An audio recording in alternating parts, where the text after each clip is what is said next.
আলাইকুম দর্শক, আজকে আপনাদেরকে দেখাবো একটি ইথারনেট কেবল ব্যবহার করে ক্যাট 6 অথবা ক্যাট 5 কেবল ব্যবহার করে কিভাবে আপনারা রাউটারের পাওয়ার সাপ্লাই এবং ইন্টারনেট একসাথে চালাবেন কোনো রকম চার্জার ছাড়াই। আপনাদেরকে দেখাবো শুধু ক্যাট 6 কেবল ব্যবহার করেই আপনি রাউটারকে পাওয়ার সাপ্লাই এবং ইন্টারনেট দিতে পারবেন।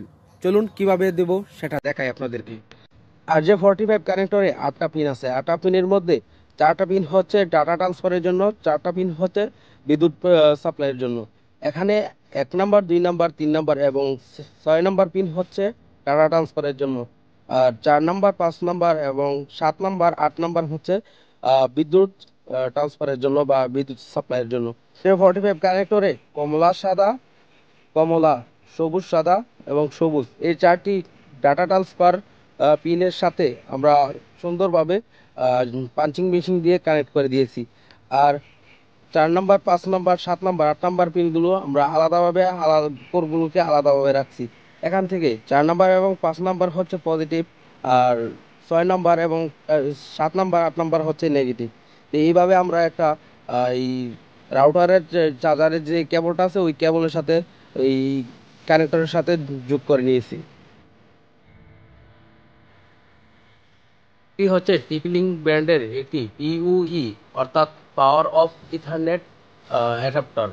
এই অ্যাডাপ্টারে যে ল্যান্ড পোর্টটা আছে, ল্যান্ড পোর্টে আমি রাউটার থেকে একটি কেবলের মধ্যে সংযোগ দিয়ে দিয়েছি। এখানে পিইউ পোর্ট যেটা আছে এটা থেকেই আমাদের যেই ক্যাট 6 কেবলটা আছে ওই রাউটারের জন্য, তো ওই এটা এখানে লাগিয়ে দিয়েছি। তারপর আছে এখানে এই charger port, DC charger port, এখানে চার্জারটা লাগিয়ে দিচ্ছি, একটা 12 ভোল্টের চার্জার।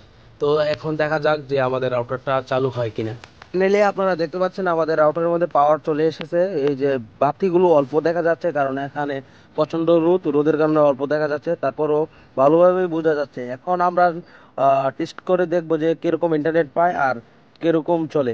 আর বিশেষ করে এখানে কিন্তু আমরা যে ক্যাট 6 কেবলটা নিয়েছি, ক্যাট 6 কেবলের দৈর্ঘ্য হচ্ছে প্রায় 20 মিটার থেকে 25 মিটারের ভিতর হবে। তো এত দূরের পরও ঠিকঠাক চলে কিনা চলুন আপনাদেরকে দেখাই। তো চলুন আমাদের এই রাউটারটি কানেক্ট করে দেখি যে ইন্টারনেট কিরকম চলে। তো এখানে দেখতে পাচ্ছেন অ্যাপি 5G, এগুলো হচ্ছে আমার যে আগের রাউটার, মেইন রাউটার। আর সুপার ওয়াইফাই যেটা, এটা হচ্ছে আমার যে রাউটারে এখন আমি কাজ করেছি ওই রাউটারটা। তো সুপার ওয়াইফাইটা কানেক্ট করি।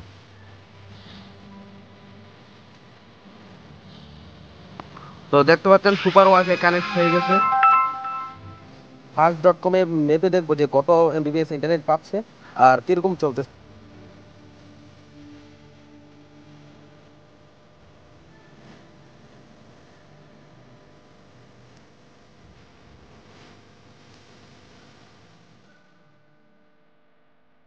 তো আপনারা দেখতে পাচ্ছেন এখানে 17 এমবিপিএস, 18 এমবিপিএস এরকমই টানতেছে। আর আমাদের যেই প্যাকেজটা আছে, প্যাকেজটা হচ্ছে 20 এমবিপিএস এর। তো সেক্ষেত্রে ভালোই টানতেছে। আর এখানে ডাউনলোড স্পিড 20 এমবিপিএস এবং আপলোড স্পিড দেখাচ্ছে 6 এমবি। ডাউনলোড হচ্ছে 20 এমবি আর আপলোড হচ্ছে 30 এমবি, এরকমই দেখাচ্ছে 40 এমবি। দর্শক, আপনারা দেখতে পারলেন যে ক্যাট 6 কেবল ব্যবহার করে কিভাবে ইন্টারনেট এবং পাওয়ার সাপ্লাই একসাথে দিয়ে একটি রাউটার সচল করে রাউটার চালানো যায়। তো আপনারা চাইলে এইভাবে ব্যবহার করতে পারেন। আপনার মেইন রাউটার থেকে একটি সেকেন্ডারি রাউটারে এইভাবে কানেকশন দিতে পারেন। বিশেষ করে আপনার সেকেন্ডারি রাউটার যখন দূরে কোথায় রাখেন বা বাসার বাইরে রাখেন, তখন আপনাদের যে আলাদা পাওয়ার সাপ্লাইয়ের জন্য মাল্টিপ্লাগ বা অন্য কিছু বিদ্যুতেই তার দরকার হয়। তো আপনারা যদি এইভাবে কাজ করেন, আপনাদের একটি তারের মধ্যে আপনারা ডাটা ট্রান্সফার, ইন্টারনেট এবং বিদ্যুৎ সাপ্লাই একসাথে দিতে পারবেন। ভিডিওটি ভালো লেগে থাকে অবশ্যই লাইক করবেন, কমেন্ট করবেন এবং ইন্টারনেট সংক্রান্ত যে কোনো সমস্যার সমাধানে ইন্টারনেট ইস্যু পেজটি ফলো করে পাশে থাকবেন। আসসালামু আলাইকুম।